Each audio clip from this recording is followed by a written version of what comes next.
मोदींच्या कार्यक्रमासाठी बनवलेला मंडप हा कोसळलाय। सभास्थळी अँगल कोसळून त्यामध्ये 4 जण जखमी झाले।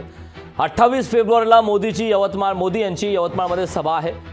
तर नरेंद्र मोदी यांच्या सभेच्या दरम्यान सभेची तयारीच्या दरम्यानची अपडेट आहे। सभेस्थळी अँगल कोसळलेला, यामध्ये 4 जण जखमी झालेत। 28 फेब्रुवारीला नरेंद्र मोदी यांची यवतमाळमध्ये सभा आहे।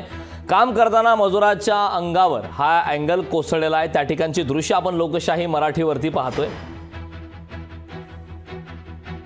यवतमाळ जिल्हा दौऱ्यावर पंतप्रधान नरेंद्र मोदी हे 28 फेब्रुवारी भारी नजीक गावाजवळ येत आहे आणि याच ठिकाणी त्यांचं जे आहे मोठ्या प्रमाणात महिला मेळावा सुद्धा या ठिकाणी आयोजित करण्यात आला आहे। त्या पूर्वी आहेत मंडपाचं जे आहे तर या ठिकाणी मोठ्या प्रमाणात जे आहे काम सुरू करण्यात आलेलं आहे। एकंदरीत पाहिलं तर या मंडपाचं जवळपास 4 ते 5 दिवसापासून हा काम सुरू असताना अचानक जे आहेत 3 पिलर त्या मंडपाची जे आहेत कोसळले। यामध्ये 4 जे आहेत या ठिकाणी मजूर जखमी झाल्याची माहिती मिळत आहे। आणि दुसरीकडे जर पाहिलं तर असेल तर याच ठिकाणी जे आहेत वरिष्ठ पोलीस अधिकारी ज्या ठिकाणी आले आणि त्यांनी जे आहेत या ठिकाणी पाहणी केली आणि पाहणी करत असताना जे जखमी आहेत यांना शासकीय रुग्णालय या ठिकाणी पाठवण्यात आलेला आहे। संजय राठोड, लोकशाही मराठी, भारी, यवतमाळ।